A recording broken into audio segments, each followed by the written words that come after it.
It's been a minute since I've done I don't want to say review, but an impressions of tabletop books. And as you can tell, we are still continuing things. I just haven't made videos in a while. So I want to get back to doing that. And what better way to start than to do something that I've been curious in? The new Starfinder Adventure Path, Drift Crashers. The first part came out about 2 weeks ago. I finally sat down and have actually read through it. This first part is called The Perfect Storm by Jessica Redcop. Redicop? I might be pronouncing that wrong. But this is also going to be, in part, a discussion of Drifit Crisis, the new major, I don't want to say core rulebook, but supplementary rulebook that shakes up the foundation of Starfinder lore. Let's start with Drift Crashers. This is the first part of a 3-part Adventure Path series. Currently, Part 1 is the only one that's out, with Part 2 and 3 expected in end of August and end of October, respectively. This is a 1 to 7, I believe, Adventure Path, so kind of low level. So what does that mean for this? Well, you're going to be kind of going at a breakneck pace. The beginning of the Adventure Path describes it as not really stopping. You are constantly on the move. And boy, is it. Firstly, let me start with what I do like about this Adventure Path. One, I love the locations. You get to go to all sorts of different, unique locations. It's not stuck in one location like the beginning of Dead Suns or Against the Iron Throne, or most of the other ones that are kind of location-centric. This one has you moving around a lot, for better and for worse. Now, one of the big things that drew me to this one is its pitch. One, the drift is no longer working, so faster than light travel doesn't work. But you get to go to Hell, a parallel dimension where your characters are evil, and the distant post-apocalyptic future. In Part 1, where you are level 1 and level 2. In fact, for most of all of level 1 is Hell.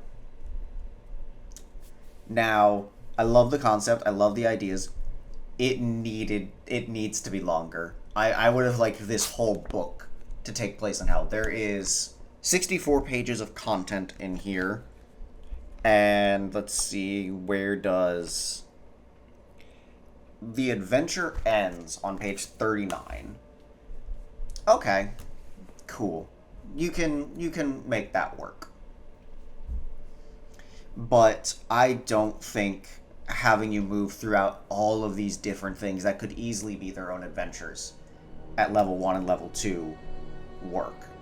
The fact that you're in Hell and fighting for your life in there at level 1 doesn't really work. So that is the issue. I could easily see Part 1, if this book could be expanded to 3 parts on its own.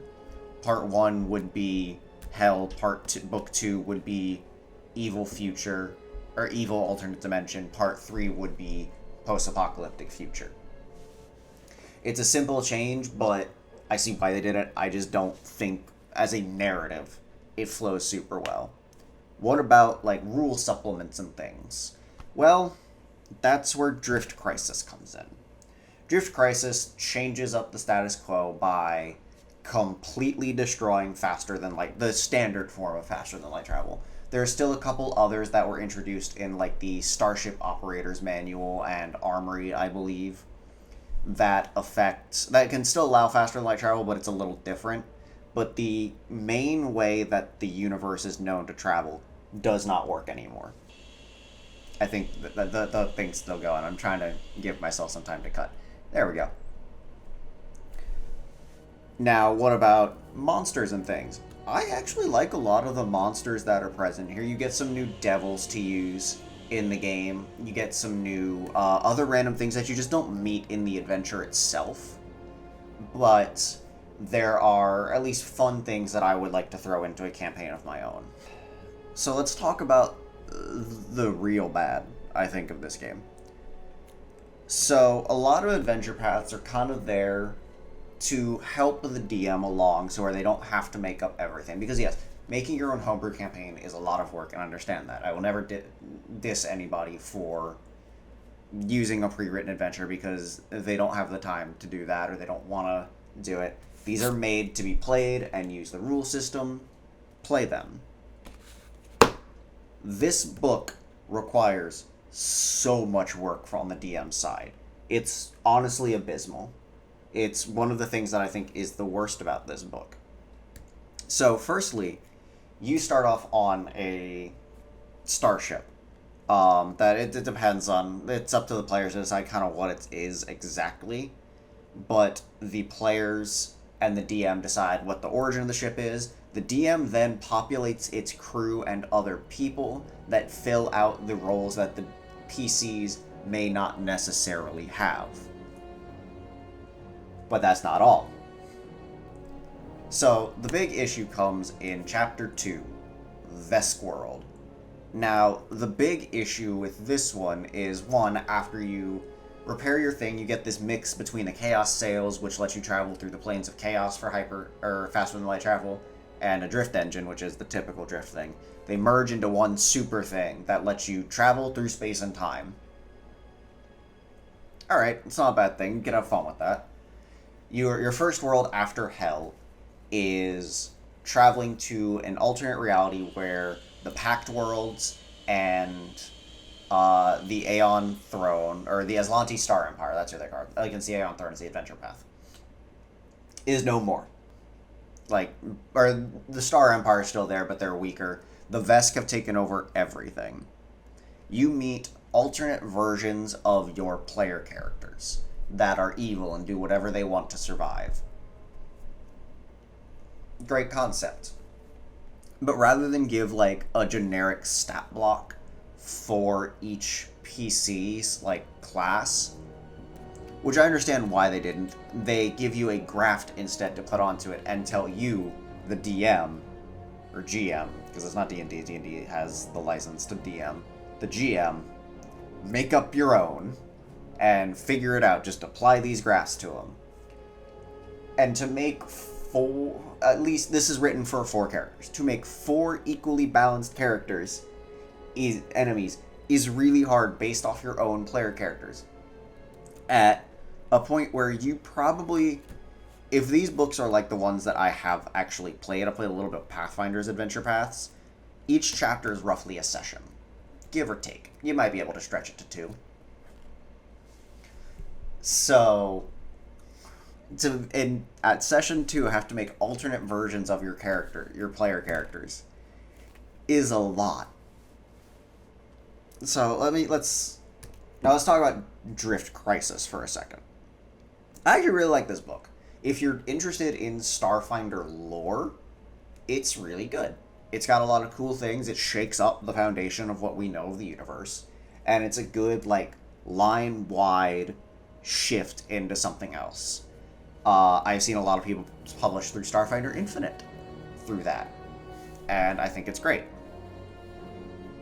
Now, the thing is, it gives you, I believe, 20 different adventures, and about 2 pages on each on what they can do.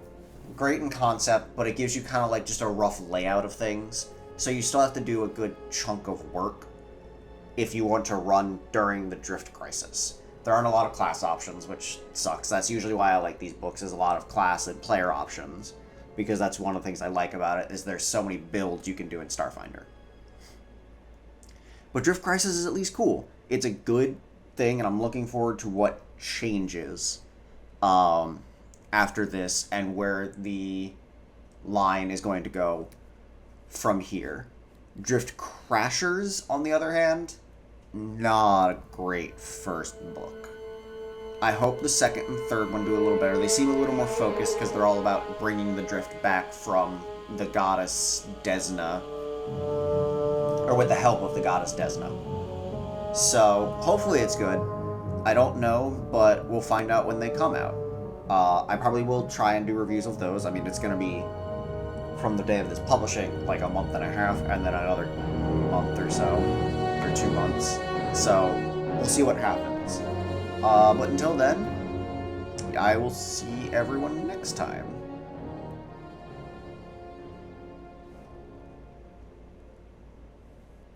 If you made it to the end, thank you. I do random things here on a lot, mostly tabletop related, occasionally other thing related.